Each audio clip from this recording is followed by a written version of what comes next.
Fala galera, saudações rubro-negras. Galera, esse aqui do lado é Fabrício Lopes, colunista do Jornal O Dia, excelente repórter e traz muita informação do Flamengo. E eu queria compartilhar com você aqui, reagindo às falas do Fabrício, as coisas que ele vai trazer do Flamengo. E tem informação, galera. Então fica ligado aí, presta bem atenção no que o Fabrício vai falar. Vamos ao vídeo. Já antes de qualquer coisa, se inscreve no canal, curta, compartilha e deixe seu comentário aí do que você achou dessas informações do Fabrício aqui, que são bombas dentro do Flamengo, galera. Vamos ao vídeo?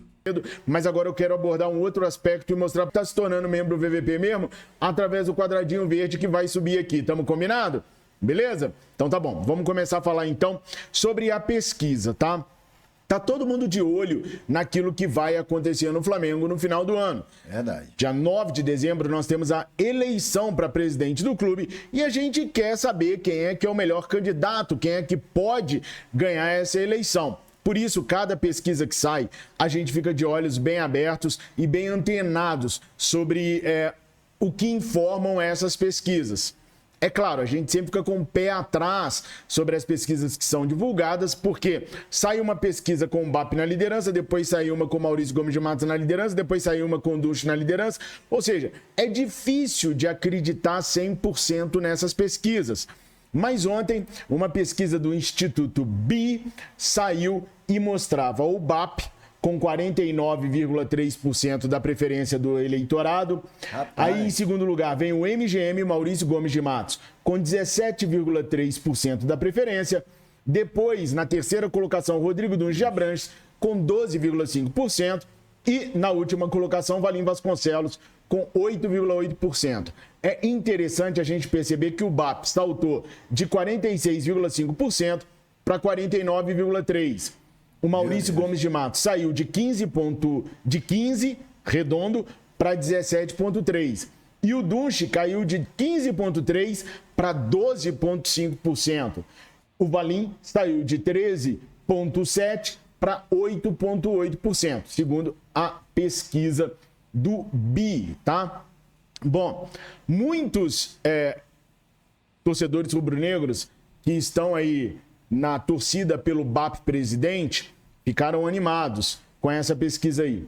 Mas durante o dia de ontem, noite e hoje pela manhã, a gente vai apurando, né, pessoal? Eu quero sempre levar a informação correta para vocês e a informação verdadeira para vocês. De ontem para hoje a gente descobriu um detalhe. A pessoa que é responsável pela empresa que fez essa pesquisa aqui estava no sábado lá na sede da Gávea fazendo campanha para o BAP. Esse é o professor Reinaldo Castro de Souza, o dono da BI. Ele é professor e ele é especializado em estatísticas, justamente, né? Por isso tem a empresa BI. E no sábado ele foi flagrado lá com a bandeira do BAP, inclusive com a camisa lá. Debaixo da mão dele está escrito BAP, embaixo está escrito Willerman, que é o vice-presidente do BAP. Então, qual é a credibilidade que a gente pode dar a uma pesquisa que o dono da entidade que realizou a pesquisa é partidário de um dos candidatos? Não à toa o BAP subiu aí 2,8%, né? Aí eu pergunto para vocês, vou deixar para vocês responderem essa, tá?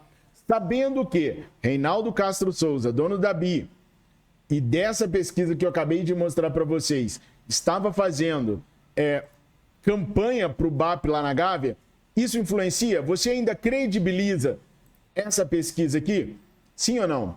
Coloque aí nos comentários para eu poder saber se você ainda acredita no resultado dessa pesquisa, depois de ver que o dono da empresa que fez é partidário do BAP e estava lá no sábado fazendo campanha política para o BAP. Bom, é claro que uma coisa deveria não ter nada a ver com a outra, mas credibilidade é tudo, né, pessoal? Verdade. Se você fala uma coisa e faz outra, qual é a credibilidade que você tem? Acho que deveriam ter separado as coisas ali. Mas é a sua opinião que me interessa. Coloca aí nos comentários o que vocês acham desta situação toda. Bom, ontem, o Rodolfo Landim, durante o lançamento da chapa do Rodrigo Dunche, e aí, gente, é bom esclarecer uma coisa. O vice-presidente do Dunche não é o Landim. O vice-presidente do Dunche é o Marcos Bodan. Tem muita gente achando que é Dunche e Landim. Não é. O Landim não pode se lançar vice-presidente, tá bom? Ele é impedido pelo estatuto. Pode ser que no próximo ano o Landim ocupe o cargo de CEO na gestão do Rodrigo Dunche, caso o Rodrigo Dunche ganhe. Mas a chapa é Dunche e Marcos Bodan. Deixa isso bem claro para todo mundo aí, que tem gente achando que o Landim vem fazendo a vice-presidência do Rodrigo e não é isso não, tá? Mas o Landim fala até mais do que o Dunche todas as vezes que é interpelado, todas as vezes que tem a oportunidade de falar sobre a campanha presidencial. E ontem ele soltou uma pérola dizendo o seguinte, que ele tem certeza absoluta que se não elegerem o Dunche, o estádio do Flamengo não vai sair. Gente, é preciso levar sempre a informação da maneira como ela é de verdade, tá? O anexo 2 do edital, ele prega diferente do que o Landim está falando. E eu fiz questão de trazer aqui para vocês, porque eu já falei sobre isso no vídeo mais cedo e já falei também no jornal O Dia, mas muitas pessoas ainda ficaram com dúvida. Então eu resolvi trazer aqui, ó, o anexo 2 do edital de compra do terreno do gasômetro. Ele diz o seguinte: etapas da apresentação do projeto. O projeto a ser apresentado em até 18 meses contados da data da assinatura do termo de promessa de compra e venda e executado em até 36 meses prorrogáveis na forma da lei contados do seu licenciamento. Deverá ser elaborado preferencialmente em 3 etapas: programa de necessidades, estimativa de custo e cronograma físico e apresentação da documentação técnica. Ou seja, o Flamengo tem 36 meses para poder fazer o projeto. Então, isso foi assinado e todos os conselheiros aprovaram o edital. Se o Flamengo não corroborar com o que está escrito no edital e seguir exatamente o que está ali, a despropriação do terreno pode acontecer. Ah, então o BAP vai deixar, o Maurício Gomes de Matos vai deixar de cumprir, e se o Valim deixar de cumprir? Não pode, gente. Eles não vão perder isso. Os próprios conselheiros não deixariam isso acontecer, e nem nós, torcedores rubro-negros. Eles têm que cumprir. Ah, mas não foram eles que assinaram. De certa forma, foram. Porque para assinar esse edital, teve aquela votação que a gente transmitiu ao vivo para vocês. E todos eles, Maurício Gomes de Matos, Pedro Paulo, Valim Vasconcelos e Luiz Eduardo Baptista Ubap, assinaram, votaram a favor. Então, eles têm que cumprir, tá? Eles têm que cumprir. Então, essa história que só o Dunche vai construir estádio, balela. Tá? Não existe, por conta disso daqui, que tá lá impregnado no edital as garantias que o Flamengo tem que realizar o projeto. O projeto tem que ser apresentado com programa de necessidades, estimativas de custo e cronograma físico e apresentação da documentação técnica. Ninguém tem esse projeto até agora. Pelo que eu apurei, o Maurício Gomes de Matos é quem está mais à frente na questão da elaboração de um projeto. Ele sim já botou algumas pessoas em cima trabalhando.